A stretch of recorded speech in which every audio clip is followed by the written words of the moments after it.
Loli masih belum bisa dijenguk, ini cara Nikita Mirzani berkomunikasi dengan putrinya. Nikita Mirzani memastikan putrinya, Laura Meizani alias Loli belum bisa dijenguk oleh orang lain. Loli diketahui tengah berada di rumah aman dengan didampingi oleh psikolog. Laura belum boleh dijenguk, kata Nikita Mirzani di Polda Metro Jaya, Kamis, tanggal 3 Oktober tahun 2024. Ibu kandung Loli itu tidak bisa memastikan kapan putrinya bisa dijenguk oleh orang lain termasuk dirinya. Sebab tidak ada waktu yang ditentukan kapan Loli bisa dikunjungi hingga kondisi mentalnya membaik. Sampai batas waktu yang tidak ditentukan kalau emosinya sudah bisa terkontrol dengan baik baru bisa, ujar Nikita Mirzani. Ini cara Nikita Mirzani berkomunikasi dengan Loli. Nikita Mirzani mengungkapkan komunikasinya dengan sang anak, Laura Meizani alias Loli.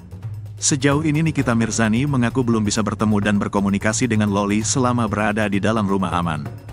Komunikasinya hanya melalui perantara dengan pihak Pemberdayaan Perlindungan Perempuan dan Anak, PPPA.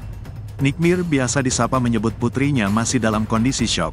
Belum komunikasi secara langsung, tapi pasti sama, PPPA, biasanya dia yang menyampaikan bagaimana karena bagaimanapun Laura masih syok dengan keadaan yang sekarang, ke depan mungkin dia harus beradaptasi dengan lingkungan yang baru, kata Nikita. Lebih lanjut Nikita berharap dengan penanganan psikolog, mental putrinya itu bisa kembali lebih baik dari sebelumnya. Kalau kemarin kan lingkungannya dajal, jadi kalau yang ini udah enggak, jadi dia harus beradaptasi lagi semua emosinya yang buruk-buruk, ujar Nikita. Masih dalam tahap kalau dibilang pengobatan ya memang pengobatan, karena setiap hari ada psikiater, psikolog juga mendampingi dari PPA, lanjutnya. Loli menurut Nikita sudah bisa diajak berkomunikasi namun tidak membahas mengenai permasalahannya. Udah bisa komunikasi tapi memang yang ringan-ringan saja, tutup Nikita Mirzani. Nikita Mirzani kirim buku untuk Loli.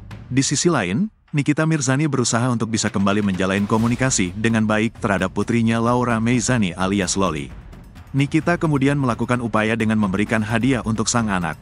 Hadiah tersebut adalah buku pelajaran. Laura aman, dia masih di safe house. Tadi juga hari ini dikirimin buku untuk dia baca. Dia belajar. Karena kebetulan kan dia memang pintar sekali, dia IQ tertinggi dan juga berangkat ke UK itu bukan karena beasiswa, nggak ada di UK itu beasiswa, tetap bayar, karena dari hasil otaknya sendiri belajar, kata Nikita Mirzani. Jadi tadi abis dikirimin buku, terus dikirimin kacamatanya juga, pokoknya keperluan dia selama di sana untuk belajar, lanjutnya. Loli menurut Nikita selama di rumah aman tidak bisa berkomunikasi dengan orang luar kecuali sang ibu melalui perantara PPPA. Karena kan selama di sana nggak megang HP, nggak bisa berkomunikasi dengan siapapun kecuali saya, imbuh Nikita Mirzani.